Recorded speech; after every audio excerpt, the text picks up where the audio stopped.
beaucoup d'être avec nous ce soir et de nous avoir rejoints.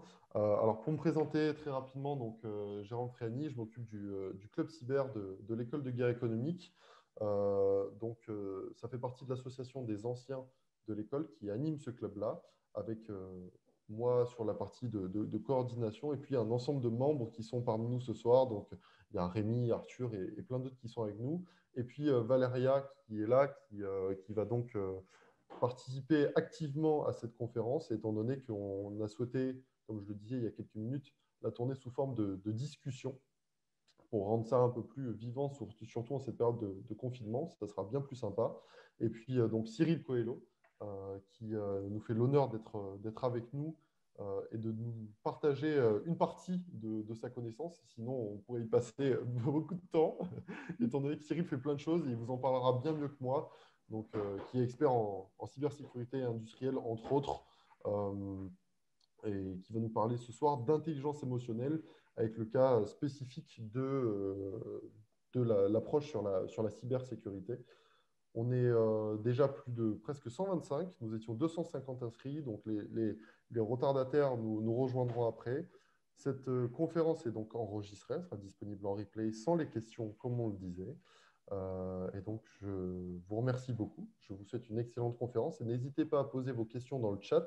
Elles seront posées à la fin de l'intervention de Cyril. Donc, ne vous inquiétez pas. C'est tout l'intérêt d'avoir un live. On ne vous oublie pas, bien au contraire. Et puis, je laisse la parole à Cyril et à Valéria et je vous remercie beaucoup. Merci beaucoup, Jérôme, pour l'introduction. Maintenant, on va passer aux questions avec Cyril. Tu ne peux pas te présenter à Valéria un petit peu avant? Oui, bien sûr. Comme Jérôme il a dit, je fais partie du club ASGE, le club cyber. Je suis à côté consultante en cybersécurité dans une boîte de consulting à Paris. Et Cyril, si tu veux bien te présenter aussi. Oui, alors moi j'ai 20 ans, je ne fais pas mon âge, hein. Avec 25 années de référence dans l'industrie, sur des notions d'automatisme industriel, de robotique, de cybersécurité et de management. Et depuis 10 ans, je travaille sur les concepts d'intelligence émotionnelle, voilà, qui sont reliés dans le cadre de la cyber à ce qu'on appelle l'ingénierie sociale. Voilà. Et je suis très heureux d'ici d'être avec vous ce soir.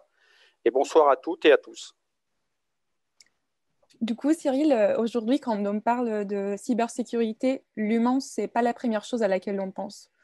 Donc, en quoi la cybersécurité est-elle rattachée à l'humain, selon toi?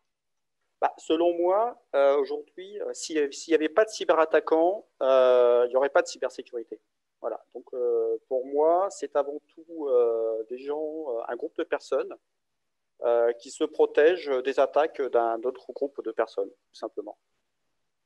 Ok. Et toujours lié au sujet de l'humain, pourrais-tu nous expliquer qu'est-ce que c'est l'intelligence émotionnelle et quel est son lien avec la cybersécurité? Voilà. Alors, je peux vous citer, moi, une définition de Monsieur Peter Salovey et John Mayer, qui sont deux psychologues américains qui, depuis 1990, travaillent sur ce sujet.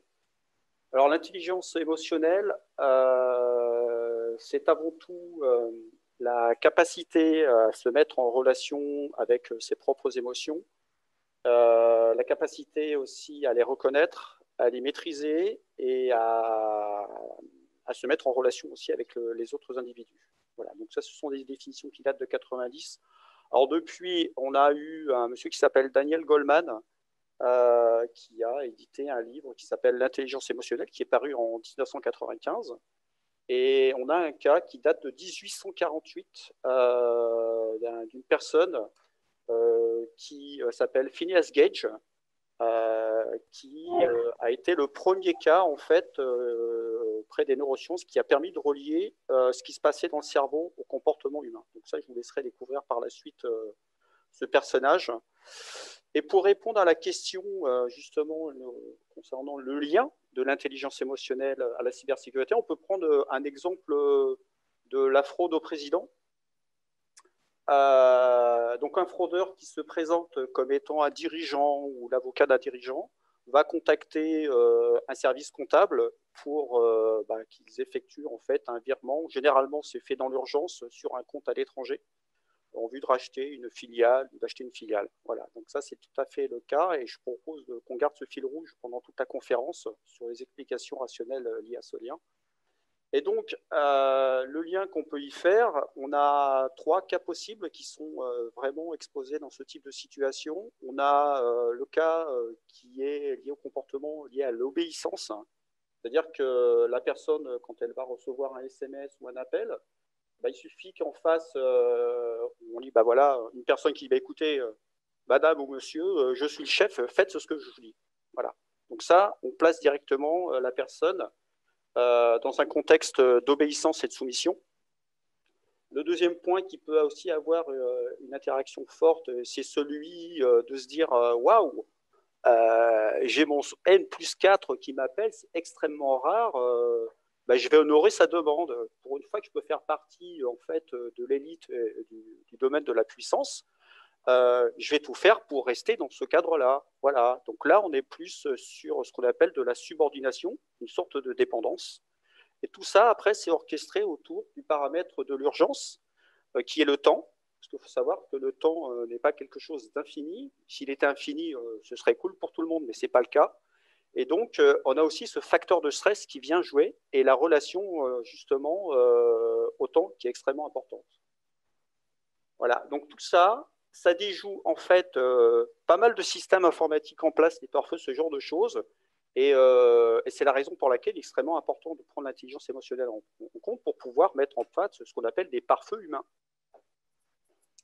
Et justement, quand tu évoques les pare-feux humains, tu peux nous dire quels sont les types de pare-feux que tu mets en place pour permettre aux personnes attaquées de réagir, notamment lors d'un attaque cyber?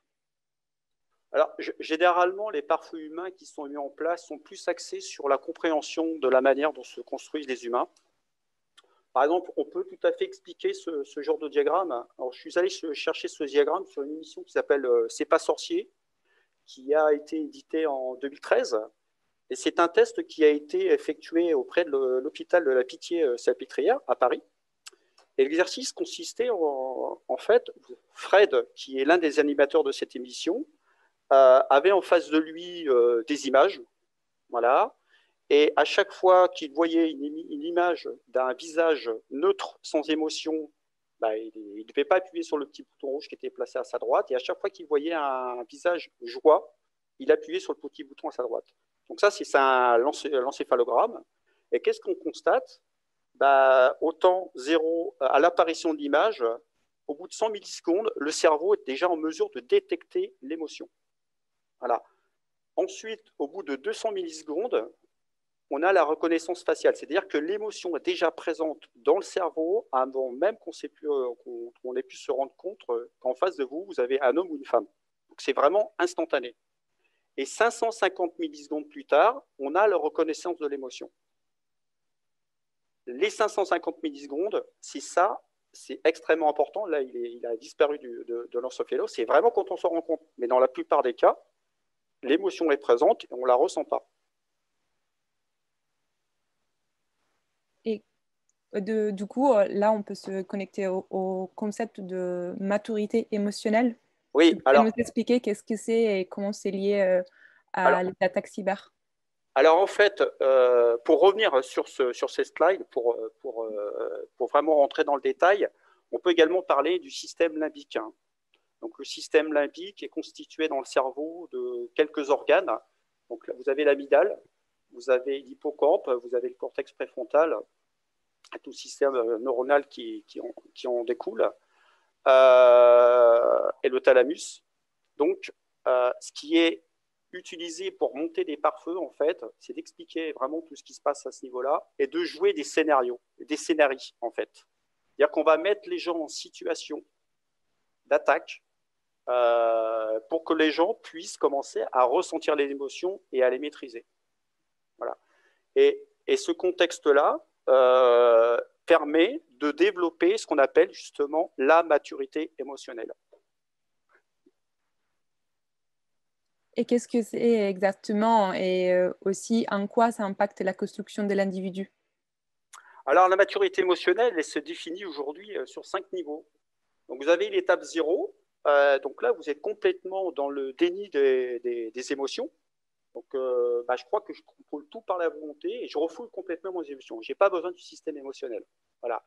L'étape 1, qui est ce qu'on appelle lié à la conscience de soi, là, on commence à identifier ces émotions et on commence à les nommer. Et on commence à reconnaître leurs influences. L'étape 2, on arrive sur la maîtrise de soi, c'est-à-dire qu'on canalise ses émotions. Il faut savoir que l'émotion, elle apparaît, on n'est pas responsable de son apparition, par contre, on est responsable de ce qu'on en fait.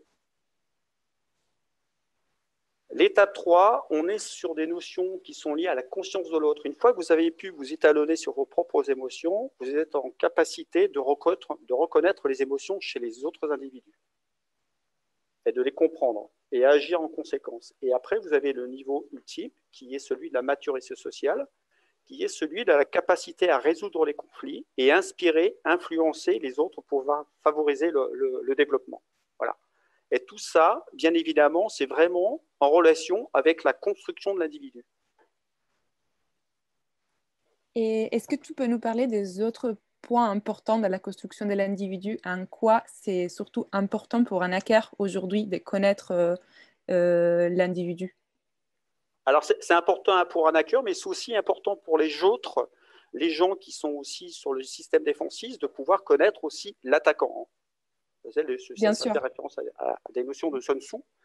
Mais grosso modo, ce qu'on peut voir aujourd'hui dans le cadre de la fraude au président, par exemple, sur ces notions de pouvoir, en fait, là, vous avez un graphe qui représente à gauche ce qu'on appelle les images maternelles et à droite les images paternelles. Alors, je tiens à préciser que dans cette conférence, ce que je explique, ce n'est que ma vérité, ce n'est pas la vérité absolue, hein, ce n'est que ma vision sur mon expérience.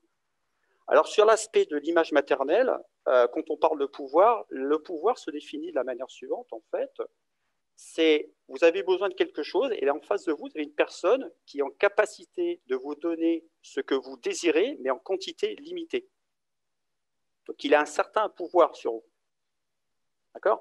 Et donc, quand un enfant naît, pour vivre, il a besoin de deux choses vraiment essentielles. Il a besoin de nourriture, et il a besoin d'amour. Voilà. Et donc, cette image maternelle qui peut être aussi jouée par un genre masculin a cette faculté-là. C'est-à-dire que si on ne lui donne pas à manger, et si on ne lui donne pas l'amour, l'enfant meurt. Voilà. Donc ici, on a cette notion de pouvoir. Et rattaché à cette notion de pouvoir, on a des notions de peur qui sont infiltrées. C'est-à-dire que pour protéger l'enfant, pour l'aider à grandir, on va simplement lui dire, tiens, Valéria, mets pas tes doigts dans la prise. Sinon, tu peux mourir. Valéria, si tu traverses en courant, voilà, tu peux en prendre une. Ce genre de choses. Donc, l'enfant va assez rapidement faire l'amalgame entre le pouvoir et la peur. Et typiquement, dans les organisations aujourd'hui, c'est ce qui se joue par rapport à la voie hiérarchique ou pas. C'est concrètement ce qui se joue. C'est la raison pour laquelle, sur les images paternelles, ce qui est important à prendre en compte, en fait, le rôle de père, ce serait plutôt d'apprendre à son enfant à gérer sa relation avec le pouvoir. Alors, je peux vous donner un exemple simple sur ce sujet-là. Vous imaginez un petit enfant de 5 ans qui est chez lui, il s'appelle Thomas, et il pleut très très fort dehors. Comme on dit dans le Nord, il drinche. Voilà, un petit clin d'œil nordiste. Et donc, il voit son petit vélo vert dehors. Il est sous l'eau et il dit mais si j'ai vraiment envie de rentrer mon vélo, sinon il va rouiller quoi. Et donc le premier réflexe qu'il a, c'est d'aller voir sa maman. Il dit voilà maman, regarde mon vélo, il est dehors, il faut absolument que je le rentre, sinon il va rouiller. Et sa maman, avec son instinct de protection, va lui dire attends avec Thomas, non, je suis pas d'accord, j'ai pas du tout envie que tu attrapes un rhume, donc tu restes là. Thomas est extrêmement ennuyé, hein, il a vraiment envie de rentrer son vélo. Donc là, il va voir son papa. Elle dit papa, voilà, j'ai vraiment envie de rentrer mon vélo, il pleut fort, j'ai pas envie qu'il rouille. Donc la première question qu'un papa peut instinctivement poser, c'est bon, ok, c'est cool, mais est-ce que tu as été voir ta maman? Tu lui as demandé à ta maman? Voilà. Et donc Thomas dit bah ouais, et puis elle veut pas quoi. Ah bon? Bon. Et là vous avez plusieurs réponses possibles qu'un papa peut donner qui va influer sur le comportement de cet individu, même à l'âge adulte. Donc là, je vous laisse simplement 3 secondes de silence pour imaginer, pour réfléchir à la question que le père peut poser à son enfant.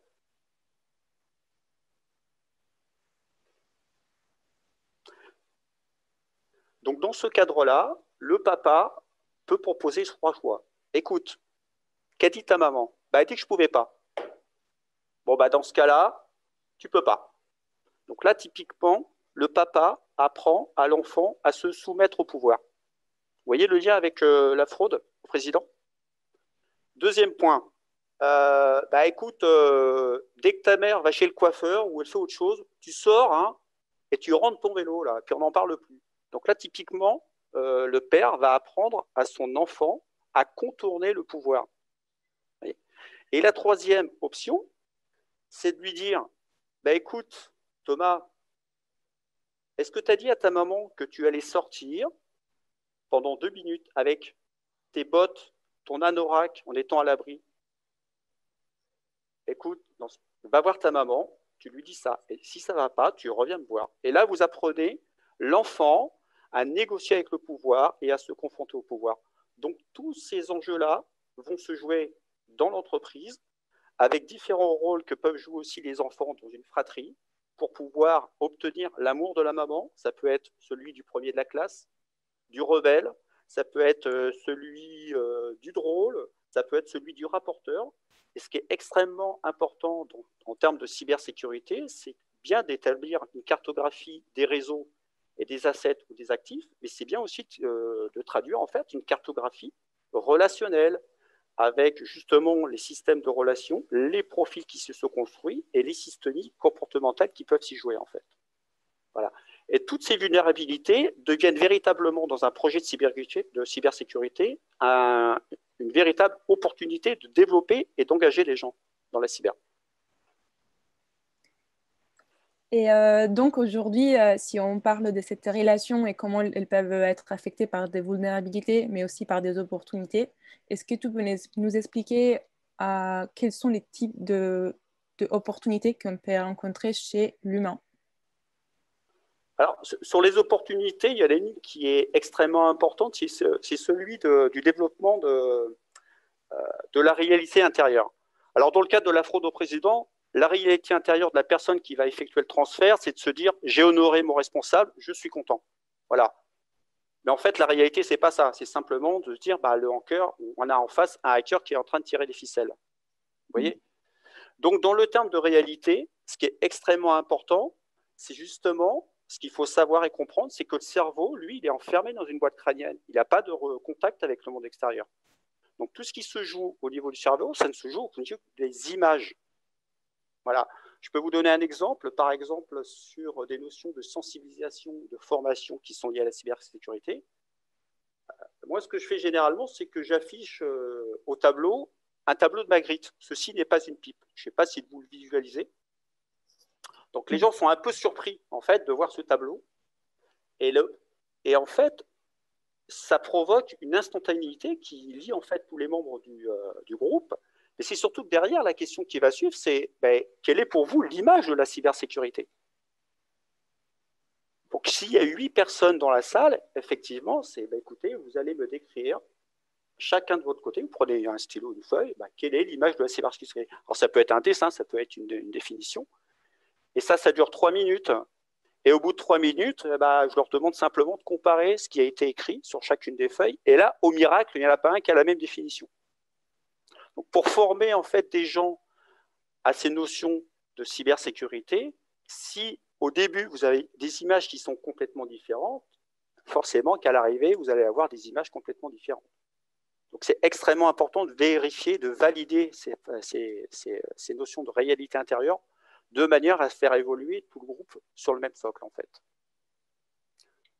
Et donc, tu nous as parlé du cerveau humain et comment il peut fonctionner aussi par des croyances. Est-ce que tu peux nous donner quelques exemples de comment sont liés les cerveaux et ces croyances? Alors, au niveau des croyances, je peux vous montrer ce slide. Les croyances sont fondamentalement... Elles se jouent tout au long de la vie, en fait. Mais là, vous avez un graphe sous les yeux qui explique, qui vient du National Institute of Mental Health, de Paul Thompson.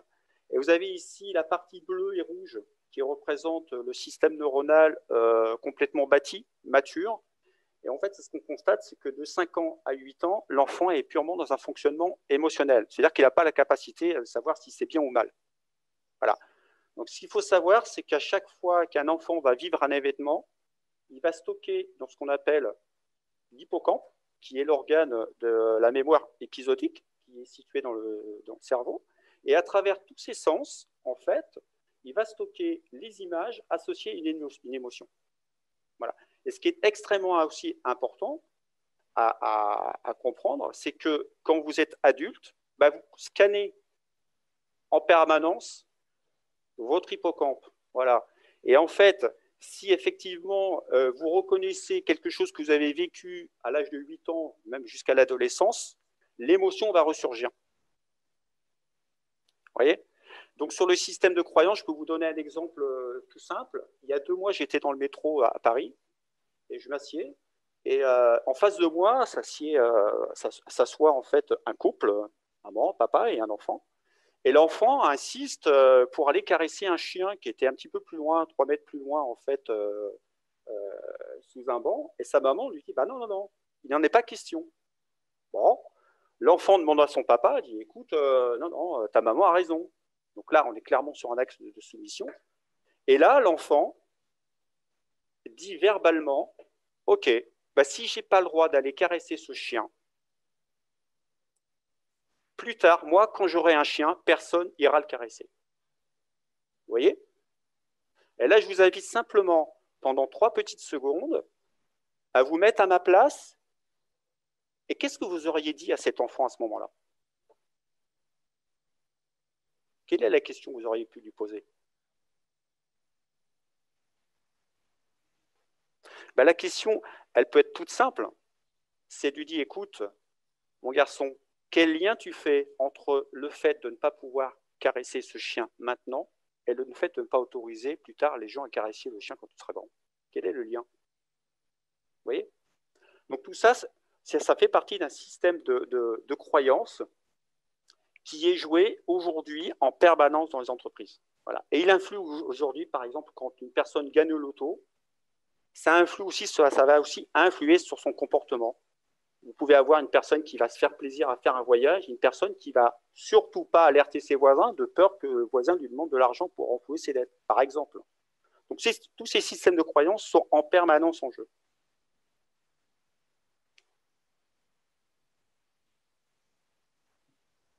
Et du coup, aujourd'hui, si on rentre un peu plus dans les détails de comment est-ce qu'on peut utiliser l'intelligence émotionnelle dans une organisation, concrètement, comment une entreprise on peut implémenter en fait les facteurs humains? Alors, je vous ai mis les 3 points qui récapitulent vraiment de manière surfacique tout ce qu'on a vu. Mais pour répondre à ta question, Valéria, moi, ce que je fais généralement, c'est que je vais rencontrer le RSSI ou le dirigeant. Et ce que je vais chercher à connaître et à savoir, c'est quelle est sa vision et quel est son projet. Voilà. Ensuite, une fois que j'ai sa vision, j'ai son projet, je descends sur le terrain et je vais faire ce qu'on appelle une écoute active en fonction du projet du dirigeant. Qui peut être, par exemple, le projet, ça peut être d'ici 2 ans, voilà, on est les numéros 1 sur le marché avec des protections sécurisées et compagnie. Ça peut être ça. Hein. Mais il faut aller poser des questions dans ce sens-là. Et une fois que vous êtes descendu dans le terrain, sur le terrain, vous remontez ces données-là et vous confrontez le dirigeant à ce que vous avez remonté sur le terrain, en fait. Et là, généralement, on a affaire à ce qu'on appelle à des problématiques de variabilité. Bon, moi, ce que je conseille, c'est plutôt de faire ça sur un périmètre réduit de 10 personnes, pas sur un ensemble de 500 personnes, sur un périmètre réduit, pour pouvoir remonter et bâtir un véritable projet. Et qu'est-ce que tu entends pour variabilité? Alors, la variabilité, en règle générale, un manager peut croire que sur le terrain, il se passe certaines choses, mais la réalité est tout autre. Hein. Je peux vous citer un exemple que j'ai vécu il y a 5 ans dans un domaine de pointe du spatial. Et donc, je vous cite un exemple qui est hors cybersécurité hein, pour des soucis de confidentialité, mais je rentre simplement pour faire un outil qualité dans une salle blanche et j'étais avec un ingénieur qui était avec moi. Et là, en face de moi, j'ai un monsieur qui est proche de la retraite et lui, son rôle, c'était de nettoyer des flexibles. Voilà. Et donc, les flexibles sont enfermés dans une espèce de cabine, et la personne met ses mains dans des espèces de gants, comme une sorte de sableuse, en fait. Hein. Et à l'intérieur, il nettoie 3 minutes. Vous avez le flexible qui ressemble un peu à un flexible de douche, hein, pour vulgariser. Et pendant 3 minutes, il propulse, il projette un solvant extrêmement nocif pour la santé, de chaque côté, pour bien nettoyer le flexible. Voilà. Et au moment où il m'explique tout ça, je sentais qu'émotionnellement, il y avait un truc qui ne collait pas, quoi. Il n'est pas dans un entrain vraiment de... Et je lui dis, bah, écoutez, c'est marrant, c'est pas ce que je sens, là, mais vous savez, tout ce qui va se dire ici, ça va rester entre nous. Et puis on a vraiment besoin de votre aide. Hein. Et là, il commence à me dire, bah, effectivement, au lieu de faire ça, là, de respecter le protocole, eh ben, je fais ça pendant 5 secondes et je fais ça que d'un seul côté. Je dis, mais pourquoi vous faites ça? Bah, en fait, le joint qui est derrière la machine, là, il fuit depuis des mois. Et le solvant, quand je l'utilise, bah, il s'évapore dans la salle. Et moi, quand je rentre chez moi, le soir, je suis obligé de prendre des cachets pour dormir. J'ai mal à la tête, j'en peux plus. Vous voyez? Et donc, je dis, mais vous avez prévenu votre manager? Il dit, mais ça fait 5 ou 6 fois que je le préviens. Et puis, je vois qu'il a certainement d'autres choses à faire, ce qui est louable. Donc, moi, je me suis simplement adapté au contexte. Et ça, le manager ne le sait pas. Et ces notions de variabilité, quand vous êtes en train de construire des plans d'action ou des plans de remédiation, bah, si vous mettez un plan de remédiation qui est complètement à côté de la plaque, bah, je vous laisse imaginer les impacts derrière, financiers et les risques qui sont pas et les vulnérabilités qui ne sont pas traités. Et encore plus concrètement, si moi, demain, je travaille dans une entreprise et que je fais remonter des anomalies au RSSI et lui, il refuse de m'écouter, comment est-ce que je pourrais réagir?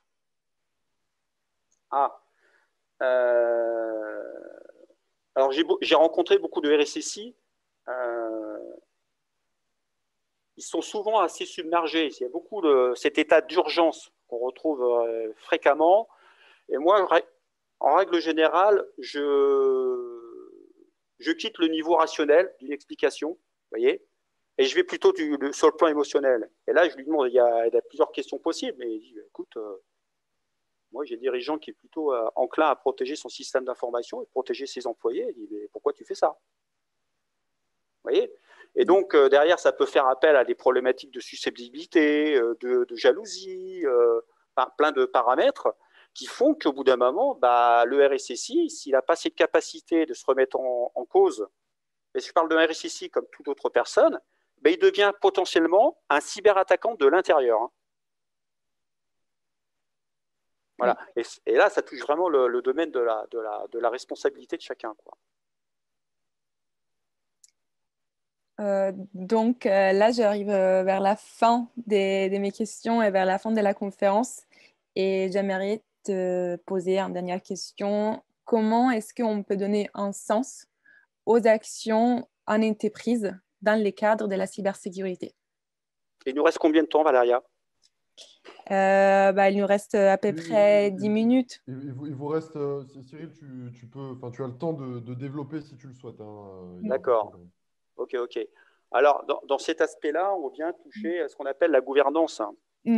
Alors, le terme de gouvernance, dans ce terme-là, vous avez le verbe gouverner, vous avez le mot gouvernail. Voilà. Donc, à partir du moment où vous avez un RSSI ou un dirigeant qui ne sait pas où il va, c'est difficile d'engager les gens dans la cybersécurité derrière.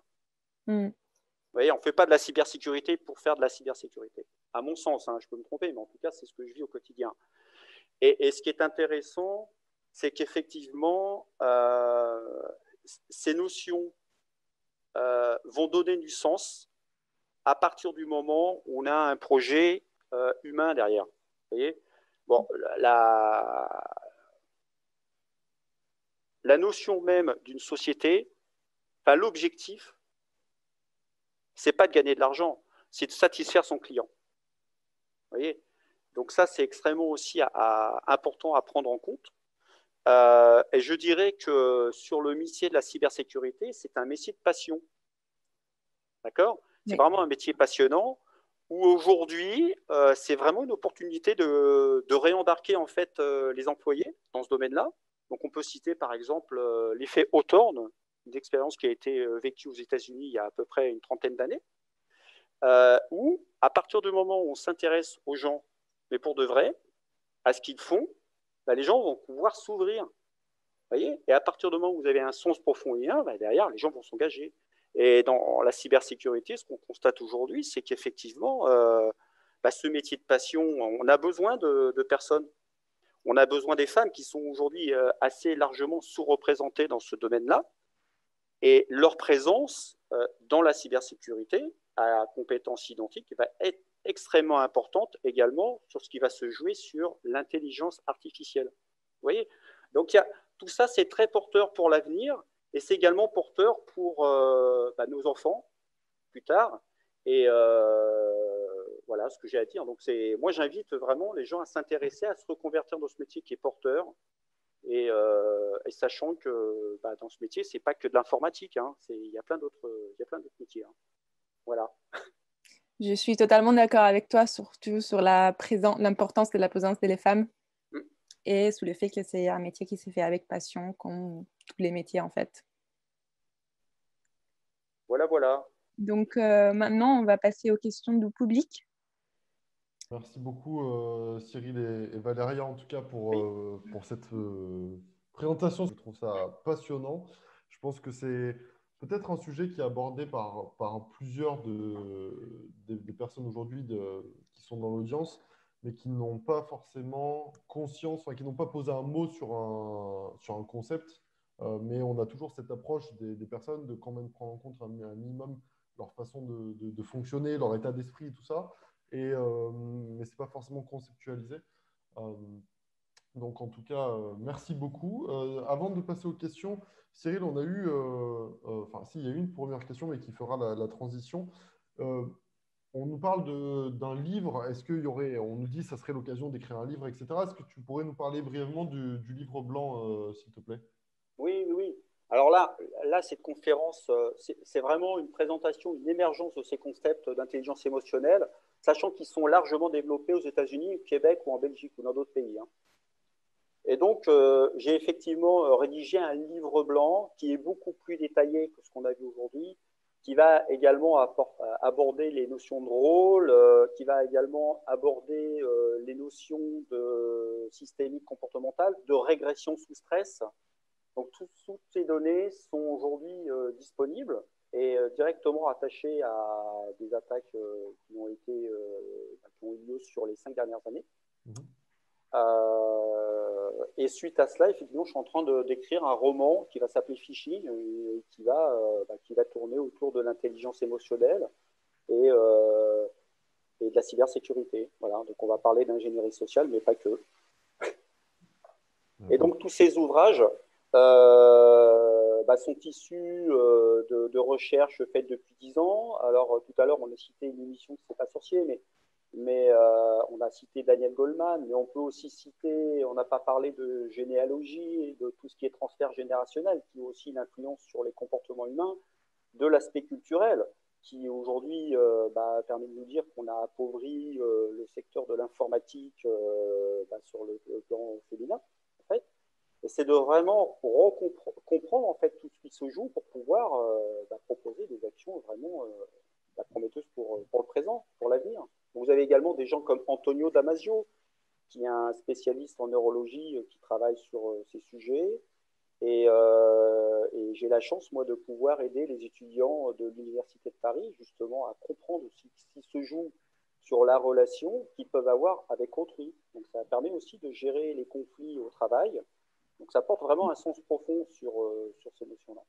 Et donc, très clairement, le petit indice qu'on peut donner, c'est qu'effectivement, quand on n'a pas trop travaillé sur cette maturité-là, qu'on est en réunion ou qu'on est face à une situation, c'est de laisser de passer le wagon avant de faire quoi que ce soit. Vous voyez? Je sors, je prends l'air, tiens, j'ai un mail qui arrive, là, je ne sais pas ce que c'est, je ne suis pas trop sûr. Je vais prendre un café, je vais laisser tomber un peu l'émotion, là, puis après, je reviens, avec la tête un petit peu plus froide, pour éviter de faire quelque chose sous le joug de l'émotion. Je pense que c'est un très bon conseil de fin. J'avais promis à tout le monde que tout le monde viendrait prendre de la connaissance et qui sortirait avec plein de nouveaux savoirs et de nouvelles choses à mettre en place dès demain, même dès ce soir. Donc peut-être que les conseils de Cyril vous permettront d'éviter votre prochain email de phishing, donc pensez à prendre un café, ça peut toujours être utile. En tout cas, merci beaucoup Cyril, merci Valéria Un plaisir. Merci à toi. pour cet échange. C'était super intéressant. Je suis très content qu'on ait pu le faire sous ce format-là. Je trouve ça beaucoup plus vivant. Et malgré le fait qu'il y ait le confinement, on peut arriver quand même à faire plein de belles choses et à réunir plein de monde. On était 150 ce soir, à vous écouter. Donc c'était vraiment hyper passionnant. Je pense qu'il y a eu beaucoup de questions. Donc c'était très bien. Donc je remercie donc Cyril et je vous encourage à regarder le livre blanc qu'il a fait. Donc il y a son mail sur la slide pour lui demander. Mais si dans tous les cas vous avez un doute, n'hésitez pas à m'envoyer un mail à moi, donc vous pouvez répondre directement au message qui vous a été envoyé avec le lien de connexion. Je vous transmettrai tout ce qu'il faut, ne vous inquiétez pas. Puis je tiens à remercier Valéria aussi, donc qui pour rappel est étudiante à l'école de guerre économique, et donc qui fait partie de notre club cyber, donc qui organise cette conférence et qui en organise plein d'autres aussi tout au long de l'année. On en a d'ailleurs une la semaine prochaine, puis on en a aussi au mois de décembre, et puis en janvier on annoncera bientôt le programme qui je vous garantis, sera bien, comme cette année, très divers et on traitera la cybersécurité sous tous ses aspects et avec toujours une qualité sur les interventions et les intervenants. Donc, on sera ravis de vous y accueillir, que ce soit en présentiel, en distanciel. On s'adapte toujours, quoi qu'il arrive, il n'y a aucun problème. Je vous invite aussi à noter dans vos agendas, pour ceux que ça intéresse, le 16 mars, donc à Paris, dans les locaux de l'école de guerre économique, nous ferons le Cyber Day, qui est une journée dédiée à la cybersécurité sous tous ces aspects de gouvernance et de stratégie, qui aura pour thème cette année les nouvelles approches de la cybersécurité. Donc, l'intelligence émotionnelle en fait partie. Donc, on est bien dans le thème de ce soir. Je vous remercie à tous. Dernier petit point, le replay sera disponible sur la chaîne YouTube TV AEGE. Donc, vous le retrouverez dans quelques jours. Il y a le replay de toutes les autres conférences. Et puis aussi, pour finir, pour les professionnels qui sont parmi nous ce soir, nous vous encourageons à nous envoyer, donc pareil, vous pouvez me l'envoyer à mon adresse email, je vais vous la remettre dans le chat, pour tous les professionnels qui ont des offres d'emploi, de stage, d'alternance, etc., et qui cherchent des étudiants de qualité en fin d'année qui sont formés sur ces sujets-là. Vous l'avez vu comme Valéria ce soir, et puis nous avons plein d'autres camarades qui sont extrêmement intéressants avec des profils divers et variés. Je vous encourage à aussi nous contacter et nous vous mettrons en contact. En tout cas, je vous remercie beaucoup. Je vous souhaite une excellente soirée et je vous dis à très bientôt. Merci Cyril, merci Valéria, merci à tous d'être venus. Merci à tous. Excellente soirée. Bonne soirée, merci. Bonne soirée. Ciao. Ciao. Au revoir, merci. Au revoir. Au revoir.